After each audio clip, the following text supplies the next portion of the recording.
Hello guys, welcome to another video of stock market friends. Advance techno forge limited का जिस upcoming IPO आज open हो रहा है, यानी कि complete analysis, business model, financial condition, performance, GMP कितना चल रहा है, लिस्टिंग कितना मिलेगा, अप्लाई करिए आप, फिर फाइनल डिसीजन क्या लें, इन सभी पॉइंट्स को डिस्कस करेंगे। और ये कोई रिकमेंडेशन वीडियो नहीं है, जो भी फाइनल डिसीजन होगा अपने रिस्क पर लीजिएगा। चलिए फ्रेंड्स, वीडियो स्टार्ट करते हैं। तो गाइस, आईपीओ 27 को ओपन हो रही है आज के दिन। 29 जुलाई क्लोज किया जाएगा। 3 डे आईपीओ है। 3 अगस्त का लिस्टिंग डेट। 10 रुपीज का फेस वैल्यू, 95 रुपीज का प्राइस बैंड, 1200 शेयर्स की lot size, fresh capital, fixed price IPO 24 crore का issue size, 25.3 lakh shares issue किया गया। JSK securities and services market maker BSE SME पे लिस्टिंग किया जा रहा है। अलॉटमेंट डेट 30 जुलाई का, 31 को रिफंड रिलीज किया जाएगा। शेयर्स डीमैट अकाउंट में क्रेडिट होगा। ऑफर दिया गया एचएनआई और रिटेल को ओनली ऑफर दिया गया 47.4% each. Retail only 2 lot apply कर सकते हैं। 2400 शेयर्स मिलेंगे। 2.3 लाख पे करना पड़ेगा। एचएनआई मिनिमम 3 लॉट अप्लाई कर सकते हैं। 3.4 लाख पे करना पड़ेगा। मैक्सिमम कोई लिमिट नहीं है। लेकिन अगर जीएमपी की बात करें तो कंपनी का जीएमपी 9 रुपीज का ट्रेड कर रहा है। 9.5% का मॉडरेट प्रीमियम पे लिस्टिंग गेन एक्सपेक्ट कर सकते हैं। 104 रुपीज का एस्टिमेटेड लिस्टिंग प्राइस, 10,800 रुपीज का एस्टिमेटेड प्रॉफिट सिंगल लॉट पे मिल सकता है। बिजनेस की बात करें, 2013 में इनकॉर्पोरेट किया गया था और कंपनी जो है ये मतलब कि फॉर्ज्ड और प्रिसिशन मशीन पार्ट्स, जो कि कोटिंग्स और ट्रीटमेंट्स के साथ इसका मैन्युफैक्चरिंग और सप्लाइंग में इंगेज है, जो कि अलग अलग इंडस्ट्री जैसे ऑटोमोटिव, वॉल्व्स, पंप्स, कंस्ट्रक्शन, इन सभी इंडस्ट्रीज को सर्व करता है। और लगभग 20 ईयर्स का एक्सपीरियंस है कंपनी के पास, जिससे कंपनी क्वालिफाइड प्रोडक्ट्स लाइंस को मैन्युफैक्चर करता है, जिससे ग्लोबल ओरिजिनल इक्विपमेंट मैन्युफैक्चरर्स को प्रोवाइड करने के लिए, मतलब कि मैन्युफैक्चर करते हैं इनके लिए, automotive, oil and gas industries में, जिससे earth moving equipment, railway etcetera के लिए।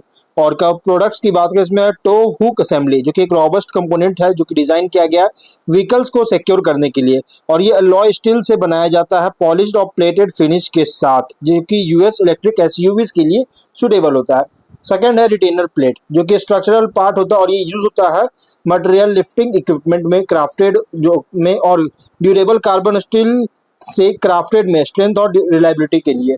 थर्ड है क्रॉस मेंबर, जो कि प्रोवाइड करता है सपोर्ट, मटेरियल लिफ्टिंग इक्विपमेंट में सपोर्ट प्रोवाइड करता है, जो कि कार्बन स्टील से बनाया जाता है, जिससे स्टेबिलिटी और ड्यूरेबिलिटी जो कि हेवी लोड्स के अंडर इंश्योर कर सके। थर्ड है कनेक्टिंग रॉड, जो कि एक की पार्ट है ऑटोमोटिव इंजन्स में, जो कि डिजाइन किया गया है कार्बन स्टील से, जिससे हाई स्ट्रेस के साथ और ऑप्टिमल परफॉर्मेंस प्रोवाइड करता है। तो लास्ट है बोर्डन, जो कि एंड कैप, और ये हाइड्रोलिक एप्लीकेशंस में यूज होता है, जो कि कार्बन स्टील से बनाया जाता है, और ये ड्यूरेबिलिटी और इफेक्टिव सीलिंग होता है हाइड्रोलिक सिस्टम्स में। और 30 जून के अकॉर्डिंग लगभग 205 एम्प्लॉइज जो कि इंगेज है इसके मैन्युफैक्चरिंग, मार्केटिंग और financial, legal and other activities में। तो ओवरऑल अगर बात करें गाइस, तो कंपनी का जो आईपीओ है ये मतलब कि मेनली मशीन कंपोनेंट्स का, फॉर्ज स्टील मशीन कंपोनेंट्स का मैन्युफैक्चरिंग, मार्केटिंग करता है, जो कि कार्बन स्टील, अलॉय स्टील और स्टेनलेस स्टील का होता है, और यूजर इंडस्ट्री के लिए।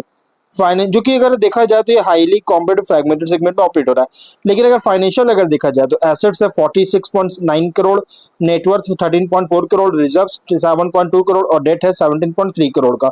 लेकिन रेवेन्यू प्रॉफिट 24 में 48.2 करोड़ का रेवेन्यू, 1.7 करोड़ का प्रॉफिट, 25 में 51.1 करोड़ का रेवेन्यू, 2.7 करोड़ का प्रॉफिट, और 26 में 50.7 करोड़ का रेवेन्यू, 4.1 करोड़ का प्रॉफिट है। फाइनेंशियल अगर देखा जाए तो कंपनी का टॉप लाइन स्टैटिक परफॉर्मेंस था, लेकिन जो कि कैपेसिटी यूटिलाइजेशन भी स्टैटिक था, जिसके साथ कंपनी का top line static, almost static देखने को मिला।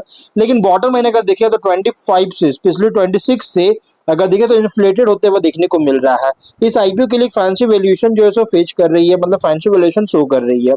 रिसेंट अगर हम बात करें मर्चेंट बैंकर का, तो पास्ट में मर्चेंट बैंकिंग का रिकॉर्ड जो है बहुत ही खराब देखने को मिला। Small paid up equity capital, जो कि पोस्ट आईपीओ इंडिकेट कर रहा है माइग्रेशन के लिए लंबा टाइम ले सकता है। पीयर्स की बात करें तो इसमें है तिरुपति फॉर्ज एंड और इंटरनेशनल ऑटो इंटरनेशनल लिमिटेड, मिल वर्क्स टेक्नोलॉजी, जो कि रिसेंटली लिस्टेड किया गया, तो बहुत स्ट्रॉन्ग लिस्टिंग गेन हुआ।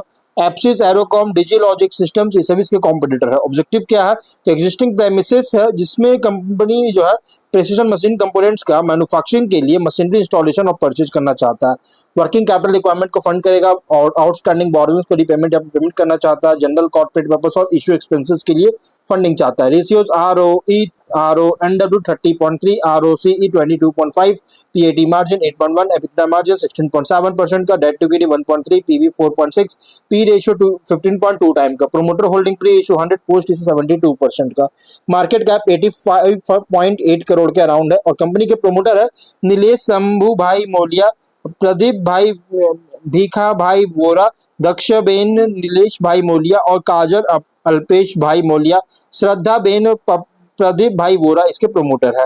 तो रिसेंट फाइनेंशियल डेटा के अकॉर्डिंग प्राइस बैंड जो रखा गया एग्रेसिव, मतलब कि ओवरली प्राइस रखी गई, कंपनी का जो प्राइस बैंड रखा गया बहुत ही ओवरली प्राइस रखा गया। लेकिन अगर हम स्वॉट एनालिसिस करके स्ट्रेंथ अगर देखा जाए तो कंपनी ऑपरेट करता है closed die steel forging and precision machine component sector में और मैन्युफैक्चर करता है forged and precision machine components का, automotive, oil and gas, valves, pumps, railways, construction equipments और इंडस्ट्रियल एप्लीकेशंस के लिए और मैन्युफैक्चर करता है और इंटीग्रेटेड मैन्युफैक्चरिंग कैपेबिलिटीज है जिसमें इंक्लूड है forging, machining, heat treatment, surface finishing, जिससे क्वालिटी और ऑपरेशनल एफिशिएंसी इंश्योर करता है। स्ट्रॉन्ग एक्सपोर्ट प्रेजेंस है डाइवर्सिफाइड कस्टमर बेस के साथ जो कि डोमेस्टिक और इंटरनेशनल मार्केट्स में, और एक्सपीरियंस्ड मैनेजमेंट है जो कि फोकस है कंपनी का इंजीनियरिंग एक्सेलेंस और प्रोसेस इंप्रूवमेंट्स पर। लेकिन सर्टिफाइड मैन्युफैक्चरिंग फैसिलिटीज जो कि ओईएम कस्टमर्स के साथ क्रेडिबिलिटी इनहेंस करता है। लेकिन वीकनेस की बात करें तो बिजनेस डिपेंड करता है ऑटोमोटिव और इंडस्ट्रियल सेक्टर से डिमांड पर, प्रॉफिटेबिलिटी अफेक्ट कर सकता है स्टील या अलॉय प्राइसेस में फ्लक्चुएशन के द्वारा, वर्किंग कैपिटल इंटेंसिव है इन्वेंट्री और रिसीवेबल रिक्वायरमेंट्स के कारण, कंटिन्यूअस कैपेक्स चाहिए होगा इसमें एडवांस्ड मैन्युफैक्चरिंग कैपेबिलिटीज को मेंटेन करने के लिए, रेवेन्यू जो कि कॉन्सेंट्रेटेड है क्योंकि limited number of large customers पर डिपेंड होने के कारण, और अपॉर्चुनिटीज की बात करें तो डिमांड ग्रो कर रही है प्रेसिशन फॉर्ज कंपोनेंट्स के लिए अलग अलग इंडस्ट्रीज में, अलग अलग सेक्टर्स में, और electric vehicles renewable energy components में एक्सपैंड कर रहा है जिससे न्यू ग्रोथ रेवेन्यू क्रिएट कर सकता है, और एक्सपोर्ट्स इंक्रीज हो रहा है जिससे रेवेन्यू को आगे डाइवर्सिफाई कर सकता है, ऑटोमेशन, कैपेसिटी एक्सपेंशन जो कि प्रोडक्टिविटी मार्जिन इंप्रूव कर सकता है, गवर्नमेंट इनिशिएटिव्स है जिससे डोमेस्टिक मैन्युफैक्चरिंग को सपोर्ट कर रहा है और इससे लॉन्ग टर्म ग्रोथ बेनिफिट मिल सकता है।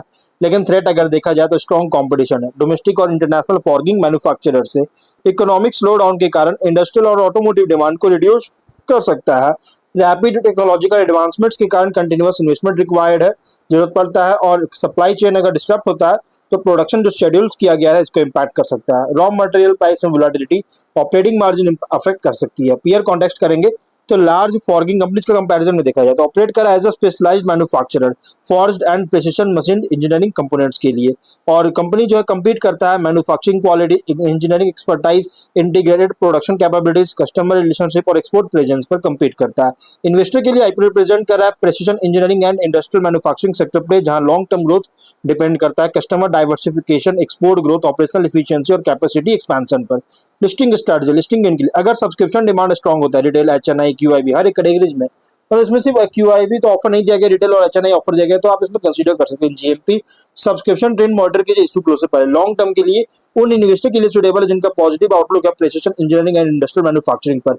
लेकिन साथ में कुछ पॉइंट्स का आपको ट्रैक करना होगा जैसे order book growth, export contribution, capacity utilisation, operating margin, profitability long term के लिए आपको रेगुलर बेसिस पर ट्रैक करना होगा, ये इंप्रूव होना चाहिए। स्ट्रैटेजी वर्डिक्ट लिस्टिंग के लिए अगर सब्सक्रिप्शन डिमांड जीएमपी सपोर्टिव होता है तो कंसीडर कर सकते हैं, लॉन्ग टर्म के लिए सिलेक्टिव है, लेकिन उन इन्वेस्टर के लिए जिनका लॉन्ग टर्म व्यू है precision engineering and export oriented manufacturing. लेकिन अगर देखा जाए आईपीओ तो प्राइसी एंड आईसी आईपीओ, इसलिए जो भी फाइनल डिसीजन होगा अपने रिस्क पर लीजिएगा, ये कोई रिकमेंडेशन वीडियो नहीं है। तो गाइस वीडियो यहीं पर एंड करते हैं, अगर कोई डाउट है कमेंट बॉक्स में पूछे, मिलते हैं नेक्स्ट वीडियो में, बाय बाय।